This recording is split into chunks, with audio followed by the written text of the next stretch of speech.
At 7:30 in the morning, I experienced my first glimpse of Meerut in the bright daylight. I ventured up to the terrace and observed the peaceful street of Abu Lane, while revealing in the moment of finally being in India. I was taken aback by the unexpected sight of a cow strolling down the street. In Hindu culture, cows hold a sacred status as a symbol of wealth, power, and abundance. At 8:50 a.m., I made the decision to step out of the Hotel RAJMAHAL and take a quick look around my surroundings. As someone who appreciates old homes and locations, I felt a surge of excitement when I encountered such places that still exist in our modern time. To me, old buildings and locations hold a wealth of stories and secrets waiting to be uncovered. Additionally, I have a strong admiration for Indian calligraphy as it provides a window in the country's unique culture and identity. Which one? Yeah, something like that. At 12 p.m., ABID whisked me away from the hotel and we made our way to SHAMIQ's buy house. But before we arrived there, we made a pit stop at ABID's clothing shop. How long this your business? 15 years already? Oh, nice huh? With ABID being a savvy businessman, it's no wonder he has connections and knows his way around the town. Fusion, ABID's clothing business can be found on Abu Lane in Meerut, Uttar Pradesh. Fusion specializes in offering a wide selection of stylish clothes, including trendy jeans and much more. During my visit to the store, I had the pleasure of meeting JATIN, a childhood friend of ABID, SHAMIQ, and SAAD. The strong bonds between these friends adds an extra layer of interest to this already fascinating experience. ABID took me to check out his friend SONU's impressive cafe business. Cafe CASANOVÂ. This charming and cozy cafe is the perfect spot to relax and hang out with loved ones. With a warm and inviting atmosphere that's hard to resist. One of the highlights of my visit was the striking car poster outside the cafe, which I just had to snap a selfie with. It was simply too cool to pass up. Overall, this experience left me feeling delighted and impressed with the vibrant and exciting city of Meerut. How much is this one?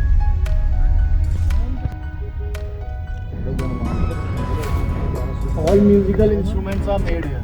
Huh? All musical instruments are made here. In this part. Very big exporters are there. Are you good in the music? No, I'm not Okay. You know Deepak, right? Yeah, I just talking to him only. He is not coming. He's not coming? Oh.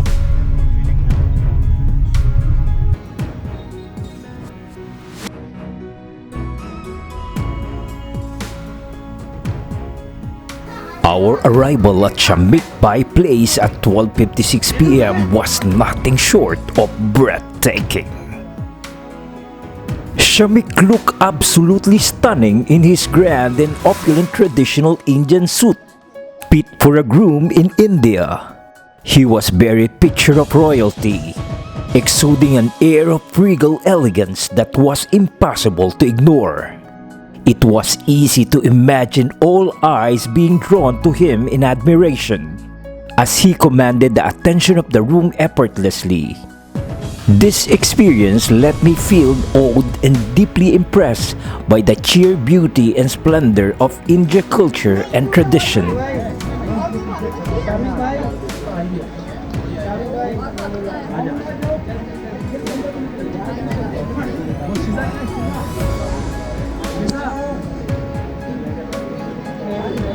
जल्दी करो भाई जल्दी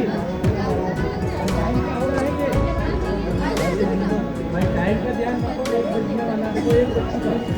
बजने वाला है During our visit with SHAMIQ, He revealed that he had prepared something very special for me to wear. I was completely taken aback.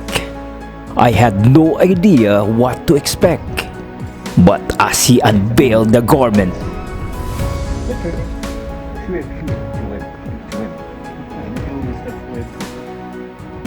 my eyes widened in amazement. It was a breathtaking traditional Indian wedding outfit, complete with a stunning headdress that was believed to bring good fortune to the couple. I couldn't believe my luck. Not only was I getting to experience the vibrant and colorful culture of India firsthand, but now I was getting to be a part of it in such a meaningful and beautiful way. This experience left me feeling grateful and deeply moved by the warmth and generosity of the Indian people and by the profound beauty and richness of their traditions.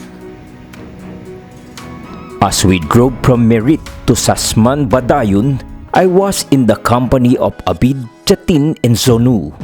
Along the way, we stopped at a fruit stand where JATIN made a purchase. But what really caught my attention was the way he paid for it, by scanning a QR code. I couldn't believe how advanced their payment system was, even for small businesses.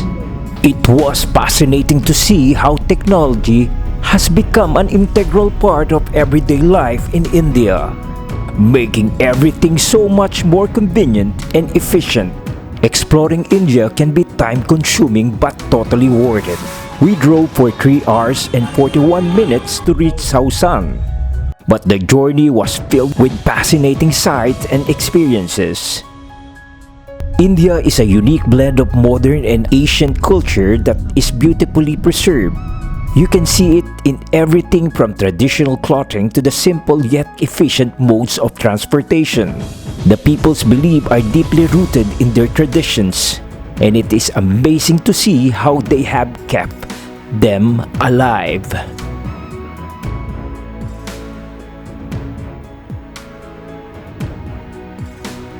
The scenery is also breathtaking, with lush greenery surrounding us and animals and birds wandering about even in the middle of the streets. It's like being in a different world altogether, and I couldn't help but feel captivated by it all.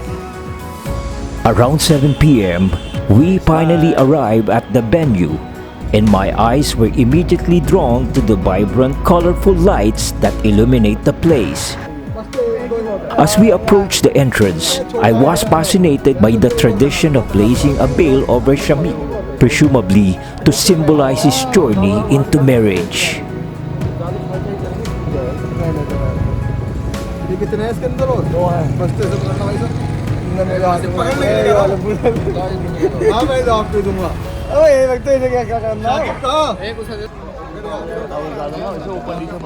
As soon as we stepped inside, I was mesmerized by the vibrant decor and the energetic atmosphere. SHAMIQ's hospitality was beyond my expectations. He made sure that I was comfortable and attended to me personally, even though he had so much going on during his wedding. The vibe was electric with SHAMIQ, being surrounded by his closest relatives and friends. The food was feast for senses. The guys from the bride side were particularly attentive to us and made sure we were well fed with the delicious and continuously flowing food. I felt like a royalty, surrounded by such warmth and hospitality.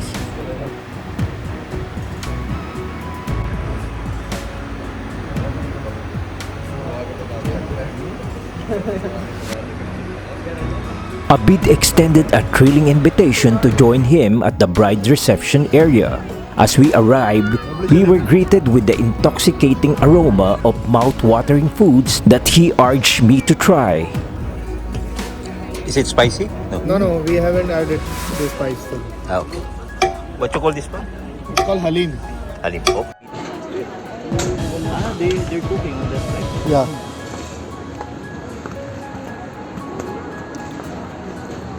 You know the name of the dish now?